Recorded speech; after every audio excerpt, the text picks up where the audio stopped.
Bonjour et bienvenue dans ma cuisine. Alors avant de vous présenter la recette de la semaine, je vous présente des invités aujourd'hui. Johanna et Hugo qui sont étudiants à l'école de diététique d'Aix-en-Provence et qui organisent un salon de la nutrition puisqu'ils sont en troisième année, hein, c'est ça? C'est ça. Troisième année, donc on doit préparer un salon qui est super intéressant. Chaque année, eh bien, il y a un thème particulier. J'ai la chance d'être encore une des marraines, donc je les soutiens, je vous soutiens à fond. Alors Hugo, explique-nous un peu la date, où, comment. Du coup, on vous attend nombreux le vendredi 19 et samedi 20 mars de 10h à 18h, donc sur le campus directement, donc c'est avenue du Club Hippique à Aix-en-Provence. Et donc le thème qu'on va aborder cette année, ça va être bien-être, alimentation et sport. Bien évidemment, ce terme concerne tout le monde. On espère vous retrouver nombreux.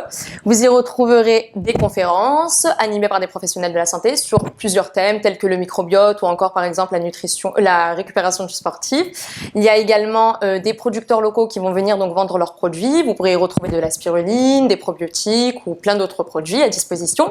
Et également, il y aura des ateliers animés toujours par des professionnels tels que la boxe, le yoga ou encore le tai chi. Voilà. Et également pour ceux qui le souhaitent, vous aurez l'occasion de faire un bilan nutritionnel aux côtés de diététiciens diplômés. Bien sûr, tous les gestes barrières seront respectés et de toute façon, pour plus d'informations, n'hésitez pas à nous retrouver sur les réseaux sociaux. Alors c'est parti pour la recette maintenant, pour cette semaine.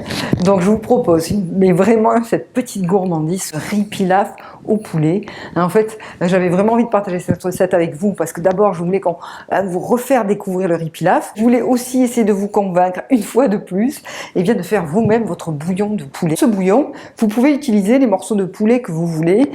Si votre boucher, donc on peut vous proposer soit des cuisses de poulet ou des manchons, pourquoi pas vous donner quelques morceaux de carcasse, tout ça va donner énormément de goût.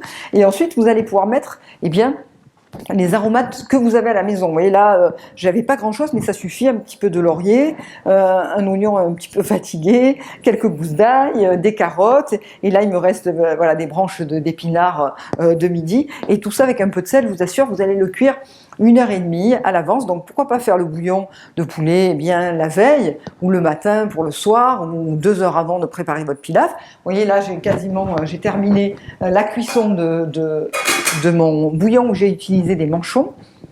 Et puis après, 20 minutes avant de passer à table, vous allez préparer votre riz pilaf.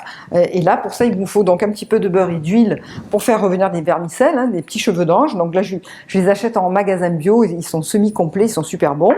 Vous allez mettre bien sûr du riz. Donc là aussi, c'est du riz semi-complet que j'achète en bio. Et ce n'est pas du basmati semi-complet, mais du thaï semi-complet. Je trouve qu'il se tient mieux à la cuisson, il est très bon. Hein, et en plus, c'est toujours plus sain que du riz blanc. Voilà, alors pour encore plus de gourmandise, je vais mettre aussi un petit peu de pignons de pain torréfié. Alors je les prépare, je les torréfie toujours à l'avance. Je les garde dans un bocal comme ça au réfrigérateur pour qu'ils se conservent plus longtemps. Ensuite un petit peu de sel et du poivre du moulin. Voilà, je crois que je vous ai tout dit. Alors c'est parti.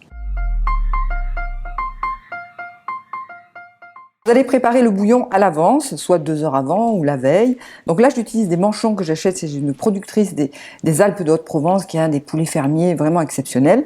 Et puis ensuite, mettez les aromates que vous avez à la maison, thym, romarin, laurier. L'ail, vous le mettez plutôt entier. Oignons, échalotes, carottes, enfin vraiment ce que vous avez. N'oubliez pas de saler, hein, 2 belles cuillères à café de sel. Et ensuite, vous couvrez à hauteur avec de l'eau. Et vous allez porter à ébullition. Vous verrez qu'à la première ébullition, il y a une petite écume comme ça qui apparaît à la surface. Vous pouvez la retirer. Et ensuite, vous allez faire cuire à feu moyen. Il faut qu'il y ait une ébullition comme ça pendant au moins 1h30 à couvert. Hein. En fait, il faut que le poulet soit bien cuit. Pour ça, vérifiez que eh bien, la chair se détache bien des os. Comme ça, vous êtes sûr que c'est cuit. À ce moment-là, vous pouvez retirer les morceaux de poulet et les préparer, c'est-à-dire que vous allez eh bien détacher la chair des os, qui doit se faire donc facilement hein, si la cuisson est parfaite. Ensuite, vous allez récupérer comme moi, mais vraiment tous les petits morceaux accrochés aux os, même la peau qui va donner du goût. Et on va préparer ensuite le pilaf. Alors pour le pilaf, je prends dans ma petite sauteuse, je vais d'abord mettre 20 g de beurre, 3-4 cuillères à soupe d'huile d'olive et je vais faire revenir les vermicelles. Donc à feu assez vif, hein, en 2-3 minutes, ça doit colorer, ils doivent être dorés. Et ensuite, vous allez rajouter le riz. Donc le riz, c'est 100 g. hein. Vous allez incorporer le tout pour que les grains de riz commencent à être un petit peu translucides. Ensuite, on n'oublie pas les pignons de pain, 2-3 cuillères à soupe de pignons de pain torréfiés à l'avance. Et puis bien sûr, on rajoute pour finir les morceaux de chair de poulet. Il doit y avoir à peu près au moins 3 fois plus de poulet que de riz. N'oubliez pas de poivrer et de mélanger intimement tout ça avant de verser le bouillon pour cuire le riz. Donc pour le bouillon, pour un petit bol blanc, donc comme ça là, de riz, j'ai mis 3 bols de bouillon, ce qui correspond à peu près à 300 ml de bouillon pour 100 g de riz. Voilà, je porte à toute petite ébullition et là vous allez couvrir et laisser cuire tranquillement 15 minutes pour que le riz absorbe le liquide. Ensuite, au bout de 15 minutes, si vous avez le temps, mettez les 20 g de beurre qui vous restent et quelques tours de moulin à poivre. Vous éteignez le feu et vous laissez finir de cuire pour que le riz gonfle bien. Et voyez comme ça doit être moelleux, onctueux, un peu crémeux même. Donc là, vous savez que c'est prêt. Vous pouvez servir ce riz pilaf à toute la famille. Même si vous avez des enfants très jeunes à la maison, ils vont se régaler. Moi, c'est tout le goût de mon enfance. Alors, bon appétit!